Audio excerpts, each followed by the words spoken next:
Hello,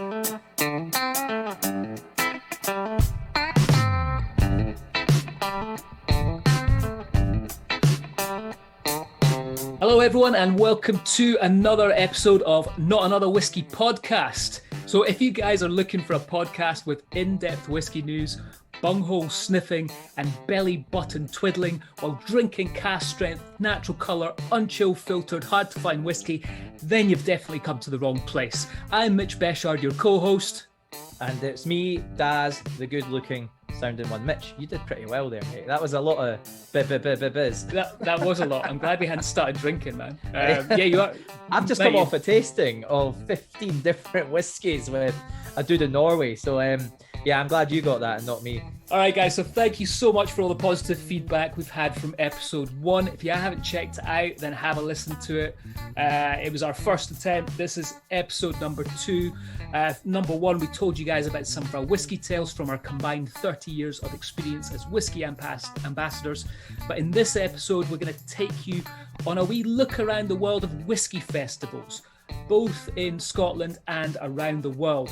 So, as you're probably aware, they're mostly happening virtually this year in the UK, but some countries have tentatively moved back to in-person events, which is great to see.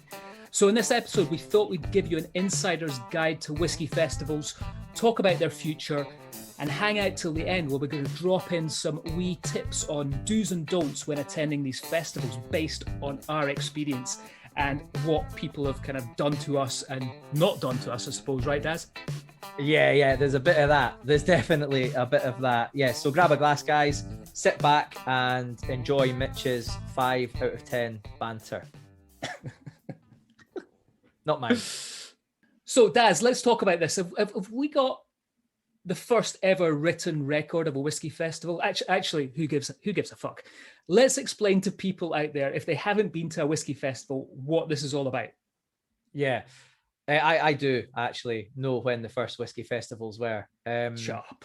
I do. I'm gonna amaze you with some dates and some vital statistics later on. There's actually a whole ecosystem of different types of festivals, right? There are festivals that happen in the whiskey regions, you know, at the Spirit of Speyside, Campbelltown Whiskey Festival, Fege Isle. You know, these are all established festivals that take place at distilleries within the whiskey regions. But I've been to whiskey festivals like Whiskey Live over in Taiwan, down in Singapore. You've got the Nth, Mitch, and I know you know that event very well, over in places like Vegas. There are whiskey festivals that literally take place all over the world. And it's about celebrating and enjoying, you know, all of these wonderful whiskies that come from Scotland. And even now, actually, a lot of these whiskey festivals are not just about Scottish whiskies. They are, you know, there are floors for Scotch, and then there are rooms for Taiwanese whiskies, American whiskies, Tasmanian whiskies. You know, there's all sorts of stuff going on in these places now. So, yeah, I've been to quite a lot of them, and I know you have. We've been to a lot of events as well that both of us haven't been to, which is quite cool. So we've all got slightly different takes on things, which is decent. So what I thought we would do is stop in Campbelltown, first of all. You know, Campbelltown's a fascinating part of the world. It's so interesting from just a kind of whiskey point of view, because it kind of was the Victorian centre of distilling in Scotland, specifically around malt whiskey. And, you know, in its pomp back in the day, at any one time, there were around 22 distilleries operating in Campbelltown alone. I heard a vicious rumor, and I'm not sure if this is true. Like many of my facts, they're never quite true. You know, there's always a little bit of truth in them. It was actually the number one earning place per capita in the United Kingdom back in the early 1900s. I think 1910, something like that. And the reason for that was it was kind of, you know, there's a lot of distilling going on. Everyone was well employed and had roles and things like that within these distilleries. And so many of them, of course, were family owned. So it was a key part of the business in the whiskey industry back then. And today it's sad because there's only 2.5 distilleries really operating down in Campbelltown these days. And a lot of that was due to the decline and the Great Depression in America in the late 1920s. Most of those distilleries had gone by the end of the 1930s, just before the Second World War, they were gone. So, you know, it's an amazing part of the world. And if you drive around Campbelltown today, you'll see a lot of the, you know, old warehousing, Mitch, you'd love it. You can get your drone down there. You can whiz about and see what's happening around these old buildings and what used to be a distillery, what was a warehouse, where was a still house, and all that kind of stuff. So I thought we would go there and, have a wee chat about that, I suppose. What's your thoughts on a whiskey festival? What does it mean to you? I mean, just going back to Cameltown quickly, I think we should definitely do a visit down there. I haven't been down there for about 15 years. It was back in our Diageo days last time I was down there. I think the other thing that was their downfall, right, was a little bit of greed going on there. The quality kind of suffered in the end from obviously not the distilleries that are still in existence there, but definitely back in the day. Stories I read about them using casks that previously held fish to age their whiskey. I mean, that's not going to be pleasant, right? I think it might go down quite well these days. I think that there is sounds one, like isn't something. there? There is like a fishy whiskey that I saw marketed, Fishcake. and it was Was it from Canada? I thought it was like Scandinavia or something. If you know where that whiskey's from, let us know. Definitely, or don't. Or don't. We definitely don't want a sample of that.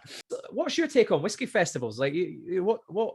For me, it's just a place where you can go and taste loads of stuff, try new things, and actually just chat to people, right, about all that's wonderful about whiskey. I think there's two takes on it for me, right? It's when I go to a whiskey festival myself with my mates, and when I'm working at one. So it's a love-hate relationship. I do enjoy going to them still, just as a customer, and I think it's a great way of sampling a load of different brands that you maybe hadn't sampled before, getting to meet new people. I think working them. I don't know, man. I think I've definitely got a cutoff point. If someone said to me now, and a classic example is the Cinderella cruise over in Stockholm that leaves out of that, right? I remember being asked to do 3 days on that about two years ago, maybe 3 years ago. And I was like, absolutely no way. I'll come over and do one. I just can't handle doing, 3 days on working a whiskey festival anymore. I think I'm too long in the tooth for that. And I think we'll get into this a little bit later on when we talk about the do's and don'ts, right? Because that kind of comes into it. But yeah, I mean, it's interesting. It's interesting to see what's going on with regards to whiskey festivals, where they're going to go. I think it's great to see them coming back in person, but I've really enjoyed some of the virtual ones that have gone on this year. I don't know if you've done any of them, but I did the Whiskey Exchange one, and I thought Whiskey Live, Chris Coates did a great job on that one as well. What was your experiences about on the virtual ones? Yeah, I loved them, man. I mean, I hosted quite a few tastings at the whiskey show, and I did this weekend do a tasting for Spirit Speyside as well, which was brilliant. I've actually really enjoyed them. It's just chilled, and actually like the format of it and being able to kind of share these stories from the comfort of your own home in your pants is great. I was going to say, you just love it because you can drink in your underpants, right? Yeah. And I've really enjoyed the whiskey shows, and what of the platforms that these things are on are quite cool. Spirit of Speyside was on Airmeet. I can't remember the one that the whiskey show was on, but what was quite cool is after the tasting, the big headline tastings and stuff, you could kind of go on to people's booths and have little mini chats and have a dram, and it kind of felt a little bit like the after festival beers that you would normally have. Like, I always remember at Whiskey Live in Paris, you'd normally finish about 8 or 9 o'clock, and then you'd pour into the streets outside, and there's always a couple of pubs that you could go into, and you'd catch up with your fellow, peers from Scotland and guys like yourself, Mitch, who'd lived in America for a long time, that might have been over for an event or something that you hadn't seen for a long time. And it was a brilliant way to kind of connect with your industry pals. I think that's what I've missed more so from the virtual sessions. But to be honest, they've been good. And the way that these guys have been executing them has been superb. And having sample packs at home and just kind of going along with the whiskies and being able to ask questions of a distillery manager or a brand ambassador or a blender or whatever is really, really good. The thing is, though, I do miss, the travel to a whiskey festival. There's something about the travel to those events that make it really, really special. So, getting a toothbrush, packing a spare pair of pants, and going for it, that's the stuff. And Mitch, I recommend a stunt liver as well. That's always a good idea too. Mate, absolutely. So on that point, let's talk about some of our crazy experiences at some of these whiskey festivals. For me, you mentioned it earlier. I think the maddest experience that I've had so far, just for, I suppose, sheer opulence, let's call it, was the very first ever Nth Whiskey Show, which was, I think it was 2012. Mahesh Patel put this together, and it was the who's who of the whiskey industry that was there. I'm talking like David Stewart, Brian Kinsman, Richard Patterson, all these big names attended, all the ambassadors attended, and not to mention the liquid that was poured was ridiculous. Yeah. So to give you guys an idea, to get into this show, the cheapest ticket was £500 or $500, I should say. It went all the way up to $5,000 for what they called the high roller experience. We're talking like, I remember there was a Macallan, was it the M series I think you guys had at the time, that was being poured out. There was Balvenie 40s. We had a Glenfiddich 47-year-old that we were pouring out. It was a super pour. On the Friday night, so with the Ent, they do a load of master classes as well. But on the Friday night, there's like the kind of booths, if you like, where you walk around and you get to try all the whiskies. Yeah. Even though I was working, I still managed to taste a combined year's experience of 275 years. I mean, it was absolutely insane for a whiskey experience, and you just don't get that anymore. And I don't think we're ever going to see that again, because that old stock is becoming so rare right now. No one's willing to pour it at whiskey shows. Well, I will challenge you on this, because I was watching the Nth, or bits of it, from afar, of course, online just last week, right? The week before last. Yeah. They were pouring some nice whiskies there, man. I was seeing some 35s and 40s going out. There was some decent stock being poured. So I don't know what the format was, and I don't know how they did it all, but it certainly looked like they were enjoying themselves with some decent whiskies. Nice. So what about you, man? What about your crazy whiskey festival story? Well, I mean, mate, there's a few, right? I mean, the Cinderella cruise in Sweden, I think, is one that certainly from our brand ambassador friends that might be listening in, it's almost a rite of passage. I think in your first year as an ambassador, you must go to Sweden. You have to get aboard the Cinderella cruise. And I think you've got to complete 3 days, a full weekend, get on that boat on a Friday, get off it on a Sunday, and then go and lie down for a week. That's a good idea. Man, the amount of funny things that have happened at festivals and things like this have always amazed me, and the kind of things that people can get you to do. This is not a whiskey event necessarily, but it's a Highland Games, right? And I was working at Highland Park at the time, and there's this guy from the Czech Republic, right, called Václav Raut, and he's a real Scottish enthusiast. He's this Czech guy. He owns a castle called Sychrov Castle, and he can play the bagpipes, and he's a massive fan of whiskey. So through a random connection, he's like, look, would you mind coming over and doing some whiskey tastings at the Czech Highland Games? And I was like, yeah, I'll come over, of course, no problem at all. So I go over, and I didn't really get a brief. I went into Prague, went out that night, had a few beers. It was pretty good. And then we went down to Liberec, which is the closest town to Sychrov, right? And Liberec is a funny place. But we go down and we end up having a good time. And my job was to open the Highland Games. And I only found this out when I got there. And we want you to cut the ribbon and everything in front of the castle. And I was like, how many? I was thinking like there'll only be like 200 or 300 people at this thing. It's 5,500 people turn up. And all of these absolute monsters, these huge, like 6'8", 6'9" dudes with muscles all over the place who are doing Highland Games. They're not from Scotland, right? I don't know where they're from. They're all, Czech or a lot of Eastern European guys.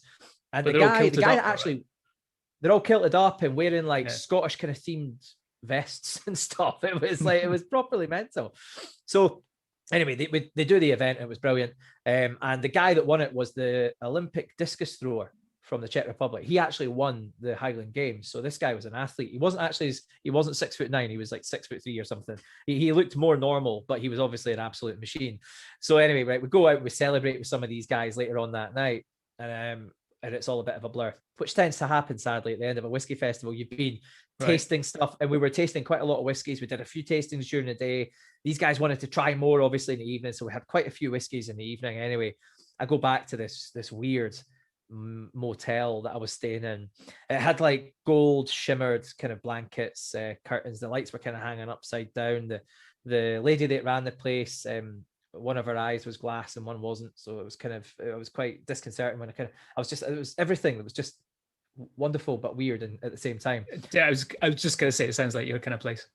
I think they booked it for me on purpose. Anyway, Andreas, right, the guy who was kind of looking after me, and I got to bed, and that was that. The door goes in the morning, and usually when I'm traveling, right, I keep my clothes on, I have my wee bag ready to go, just so I can make the great escape. You know, you can get to the next event, because that's the problem that people don't see is you're usually like bang, bang, bang. You get in I call it 9 till 5 a.m. You know, that's the kind of job that you have as an ambassador, is your first one up in the morning, your last one to bed at night. You don't really get a huge amount of sleep. That's one tip for anyone who wants to be an ambassador. Always pack at night before you leave the next day. Always pack it. That's what I do. I pack at night, always. So the bag's ready. Anyway, he bangs on the door. Daz, we need to go. And I'm like, what is it? And all I hear is, woof, woof, woof. I was like, what was that? And he's like, are you okay? And I'm like, I think so. And all he hears, woof, woof, woof, woof. There's a black Labrador in my bedroom, right? And it's going mental because obviously Andreas has just banged on the door. And I'm going mental because, well, there's a black Labrador in my bedroom and I don't know why it's there. I'm kind of looking around going like, what is going on here? So I opened the door. I'm like, I've got my kilt on still. And he's like, are you okay? And I'm like, yeah, there's a black Labrador in here. And he's like, how did you get that? And I was like, I don't know. So I've just got to grab my bag. I've left the door ajar so that the dog could get out. And I've just left. I had to just get out of there, you know? It was like proper hangover moment. You know, you're just like, there isn't even an explanation. And I left. I went to bed. You know, Andreas and I got back to the hotel at the same time and went to bed. And this Labrador has obviously got in somehow, or I've got up at night and sleepwalking or picked this thing up from somewhere. Madness. So yeah, there we go. There's a story from a whiskey show type thing where I adopted a Labrador for a short period of time. I want to see the security camera on that one. Yeah, walking into your room with a lab. that place did not have security cameras. That is for sure. On to our next part of the show. What's Daz and Mitch drinking this week? Right, Daz, let's get into this. What are we drinking today? Right, okay. So one of my finds last year, I've known of Glen Scotia. We talked about Campbelltown earlier. And you and I know we both like Springbank. I don't know Glengyle so well, but certainly Glen Scotia is a distillery I wasn't that familiar with. Last year, I bought their festival bottling, the 14-year-old. It was a peated version, finished in a port pipe, delicious. I thought it was really, really, really good. This year's slightly different. They have also released another Campbelltown exclusive. This year, it's a 10-year-old. It's unpeated. And the interesting thing here is that it's been finished in a lovely Bordeaux red wine cask. And it's got a lovely kind of pinkiness to it. You've got a glass there, Mitch. What's your thoughts? Yeah, I actually did this.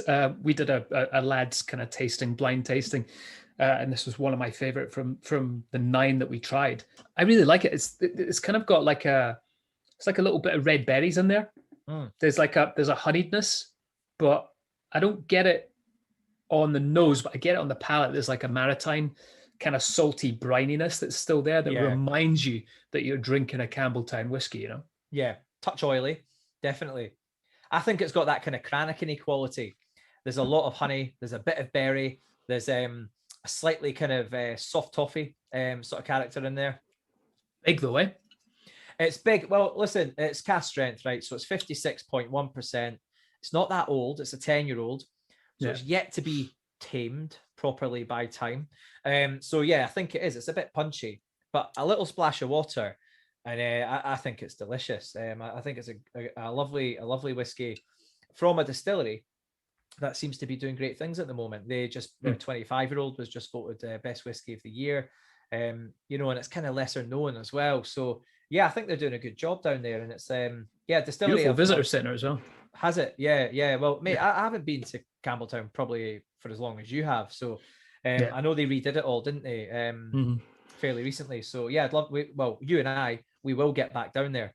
All right, so let's take it from Campbelltown. Let's go up to Speyside, because talking about whiskey festivals, we've just finished this virtual Speyside Whiskey Festival that's just finished. I think it was yesterday. So this is the first one they're doing this year. And I say first one because there's actually going to be 2 Speyside Whiskey Festivals this year. The second one is going to be on November 3rd to the 8th. And that is going to be an in-person one. Woo! Back to in-person tastings or whiskey festivals. Fantastic. Can I still do that in my pants? You might get looked at funny, mate, but you could try. I mean, there's not that many police up there, so Should be all right, eh? Yeah. But I've done the Speyside Whisky Festival a few times. I remember one of the horrendous times I did it was when I went up with all the lads, and it was that long ago. I think it was my last year working for Diageo, and there was like an amazing whiskey dinner that was going on in, I think it was the Dufftown distillery, and you actually had the dinner in the stillhouse, right? So I had tickets for this night. There was about 16 of the lads that were all up there. It's kind of like whiskey trip. And we decided to go to Keith about 1 o'clock in the day and start drinking in a pub. So by the time we made it to the dinner, let's say a few of the guys weren't all there. One of the guys, he's going to be listening to this. He listened to the last episode. I'm not going to mention him by name. He started crying during the dinner because a song came on that reminded him of home, and he was missing his wife, even though he'd been away from her for like 2 days,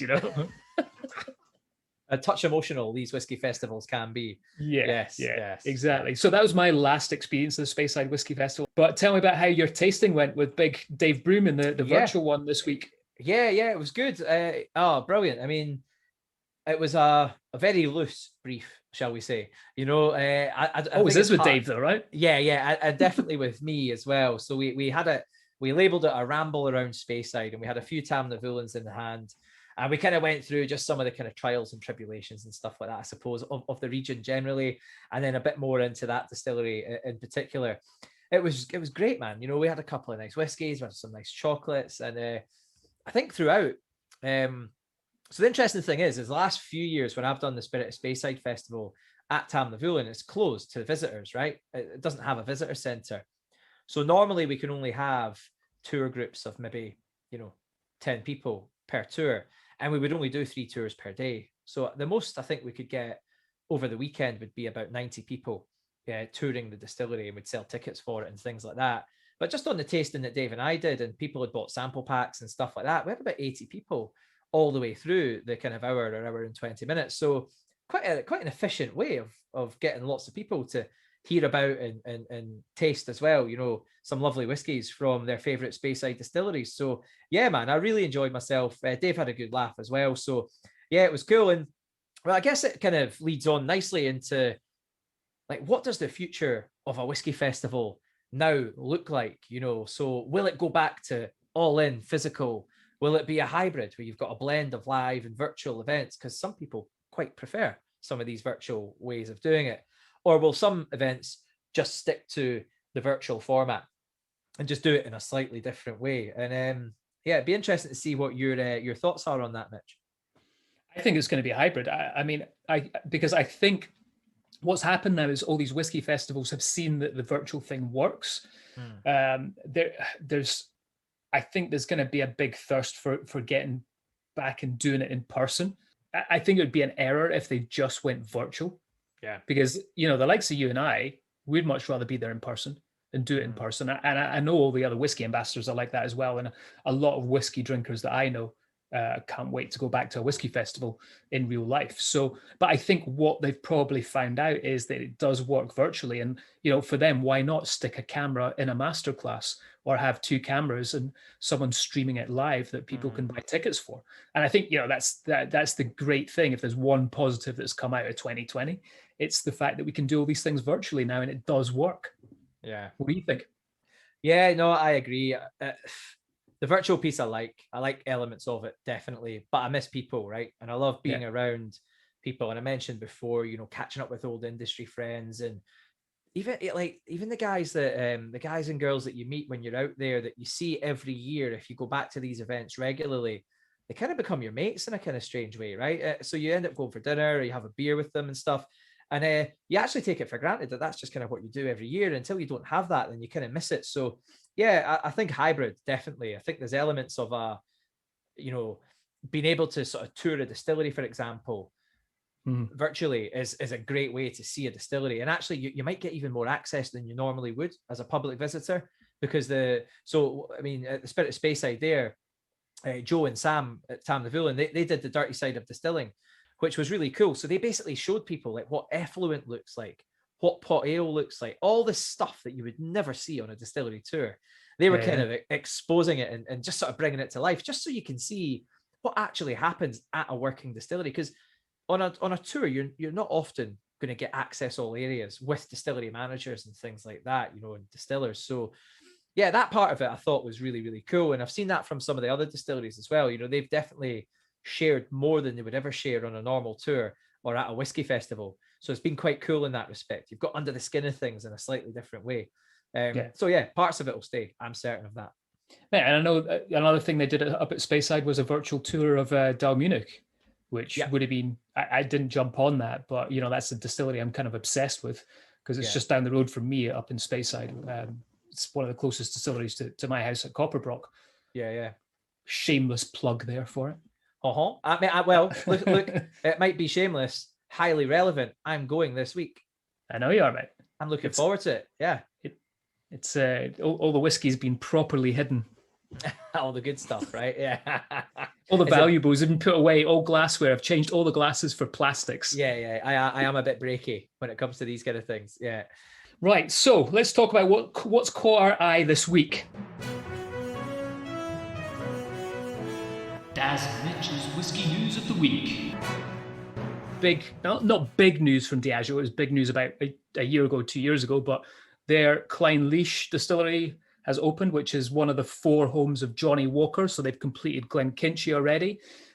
Just done Clynelish. I think the next one is Kalila for them. And then the 4th one is going to be, what was the 4th one? It's Cardew, yeah. And I know Cardew's not far off because I was up there recently cycling around it and I saw the work going on. So I know it started up there. But the big news from this week was Clynelish opened up. Did you see anything on this, Daz? Yeah, I did. Yeah, I saw the kind of press release came out. The distillery you and I know well, obviously, from working for Diageo back in the day. And it was actually one of those kind of lesser known distilleries, that people didn't really know to ask for, but very good quality. Mm-hmm. Yeah, cool distillery. Can't wait to get up and check it out. I was at Kalila last year, and was it last year or the year before? It was closed. It was closed for ages. It was closed for about 8 months.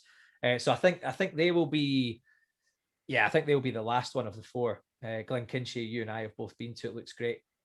Cardew, if you've been recently. So yeah. No, it's all happening. But stay tuned for the next one, or tune in for the next one, because we are going to be talking about the kind of rise of the new distillers and the new distilleries in Scotland that have been quite a lot. There's been a lot of them recently. The thing is, it's amazing, right? We actually talked a little bit about this around the Spirit of Speyside, because it's fascinating, because not a lot of them are in Speyside when you think about it. Yeah, true. Right. So we're going to look at that. Like, where are they? Why are they there? So there's new distilleries, refurbished distilleries, expanded distilleries, reopened distilleries. There's so much to talk about in that whole area. It's mad. There's so much going on from everyone, independents, and even the big guys, right? Diageo and stuff. Reopening places. So it's all happening. That's going to be a great episode. I'm really looking forward to that. And Mitch, I hope you're sending me some tasty samples. Of course. All right, so let's get on to the next part of the show. It's time for Mitch and Daz's interesting Scotch whiskey facts that definitely won't get you laid. Daz, you got some facts to wow everyone with this week that isn't going to get them laid, right? Yeah. Well, I've already dropped a few. We talked about Campbelltown and how Campbelltown had 22 operating distilleries, and at one point there were 28 named distilleries in that particular region, the heart of Victorian distilling in Scotland. But then we went to Speyside, home to 52. Now, you tried to correct me on this, and you said it might be 53. If someone out there has the final number, it might change tomorrow, it might drop tomorrow, who knows? But there are 52 distilleries in the Speyside region. Now, another fact that's quite interesting is that Speyside distilleries can also be called Highland distilleries. Grab a bottle of Macallan. It's in the heart of Speyside, just outside of Craigellachie, and it's a Speyside whiskey. However, it is allowed to call itself a Highland whiskey because Speyside is a region within the Highland region, which a lot of people don't quite realise. That's a wee fact there for you, Mitch. Did you know that? I did, actually. Did you? You know lots, don't you? And the other thing I would just like to highlight is that back in the 1880s, there was an agreement, and it was written in law, that 10 distilleries were allowed to carry the name Glenlivet as a suffix to their distillery name. Glenlossie, Macallan, Aberlour, Rinnes, Cragganmore, Linkwood, Glenrothes, Glengrant, Mortlake, and Glenfarclas were all allowed to call themselves of Glenlivet, which is quite interesting. But by the 1980s, there were 28 distilleries that carried the name Glenlivet after the distillery name, but it all changed, of course, when the Glenlivet, the distillery that's actually in the Glenlivet, took a massive objection to this and stopped all of that nonsense. And now distilleries just carry their own name, because Glenlivet really was an olden days name for Speyside, as we know. So there we go. There's some interesting facts that will definitely not get you laid, Mitch, but they're interesting nonetheless. Beautiful, man. Well done. Well done. Thank you, sir. One of the things we mentioned at the start of the show was that we were going to talk about our do's and don'ts when it comes to whiskey festivals. So as brand ambassadors that have, I don't know, we've probably, I've lost count of how many festivals I've worked at, right? So you'll probably be the same as well. So let's chat about, little hints and tips for people out there when they're attending these festivals, when they're talking to the people behind the booth who are pouring the whiskey for potentially 5 to 6 hours, standing on their feet, saying the same thing over and over again. What's your top tip, Daz, for anyone going to these events, chatting to these guys? Yeah. Well, don't ask for whiskeys under the counter, right? So if you're nice, people will just give you them. Don't ask for the ones under the counter, and don't come up and say, right, what's your oldest one? Yeah, totally. The next thing is don't ask how I can get your job, because that's rude. That means you're putting me out of a job. Now, if you want to be a brand ambassador, that's totally fine. That's a different conversation. But how do I get your job? Well, you're not getting my job. I would never come into your work and say, how do I get your job? So don't ask for another person's job. It's just rude. No? Yeah, no, I agree with that one. I think the one that always does my head in as well is, some of the I don't think most of the festivals now have the pourers on them, right? So it's a fixed amount that you pour out. But I remember back in the day before that all started, when you didn't have pourers and you went to pour someone's glass and they pulled their glass down. So then the bottle would slip, kind of thing, and then they would get more of a whiskey or more of a pour in there. And the other rule I would definitely suggest to people that they abide by is not falling asleep in a whiskey festival. Just go home after a couple of drams until you're comfortable and happy, and then you can just go home and you can fall asleep on your couch and all that. Don't fall asleep in them. I remember once it was I think it was the Taiwanese Whiskey Live. There was a guy just right at the front door. He hadn't actually made it out, to be fair to the guy, but his body was submerged in a hedge, and his legs and knees were just kind of hanging out onto the pavement, and it was quite remarkable. And the amount of times I've actually seen that, the Viking Line as well, Cinderella Cruise. I remember Callum Laurie and I were working at one of them, and there was just a foot and up to the knee out of a cubicle, and the rest of the body was inside the locked cubicle. And that was another one that had just obviously just fallen asleep at the wrong point. And there you go. So just watch. Mate, I love the way you never mention me by name with these stories. Yeah, but I didn't want to clap on you. You were being highly professional. So drink water. True. Don't drink water. Don't drink too much, and don't overstay. You're welcome. Yeah. And I think as well is just remember that, to my point earlier on, these guys can have potentially been standing there for 5-6 hours, maybe for 3 days in a row, saying the same thing. Yeah. So try and go in with some different banter and something a little bit different to ask them. That's the way you're going to get a nice pour from someone, whether it be an ambassador or a brand manager that's standing there. I remember a story, Mitch, from the Viking Line, just as we were chatting there, it was just coming to my mind. We were chatting about my old pal, Martin McBardson. And I remember he was serving a customer, and it was a gentleman from Sweden. We know quite well now, actually. He's from Gotland. It's a mad place in Sweden. It's one of the wee islands. And they say that the original Vikings came from there, the proper ones, they come from Gotland. And they're a breed, like they're an interesting bunch. So anyway, this guy comes over and he's asking about some whiskies, and he was after a 1973. And we told him the price of it. And I don't know what it was, £2,000 or something like that. I can't remember what it was in Swedish kroner. And he's gone, I'm not really sure. It's like, why not? He's like, well, my wife would kill me if I come back with another really expensive bottle of whiskey. And we're like, okay, cool, no problem at all. Just let us know if you're interested. We'll tell you a bit more about it. So anyway, the guy goes away, and then he comes back a couple of hours later, and he comes back and he says, I really want to look at that bottle of 1973 again. We're like, yeah, cool. So we get it out. has a look and he says, "Oh, I think I'm going to get it. I'm going to get 2 though." And I said, "Is your but you said your wife would kill you." He says, "Yeah, but that was until I went over to the stand across the way. Now, a bottle of 1973 over there is 7,000." And he says, "Well, here I can get 2 for 1. So my wife will be absolutely fine with that." So he buys 2 bottles of 1973 and he's absolutely delighted, you know. And yeah, it's funny little things like that at these whiskey shows. You know, you do meet some great people. You get some great crack from people. And yeah, everyone's got their own little interests. You know, some people love the rare whiskeys. Some people just want to try something that's new. Some people just want to speak to someone who knows a little bit about whiskey. And they, you know, they're going to borrow that information, or they're just going to feel a bit better because they found out a little bit more or something. So, yeah, man, these things are great. I mean, going back to that show, that Cinderella cruise out of Stockholm, that has to be one of the most bonkers festivals I've ever been to. So to explain what this is, it's a massive cruise liner that just leaves from Stockholm, and it's a booze cruise. Let's face it, it is a booze cruise, right? You're not allowed to take your car on board because the whole of the bottom deck is just a big whiskey festival with all the brands set up.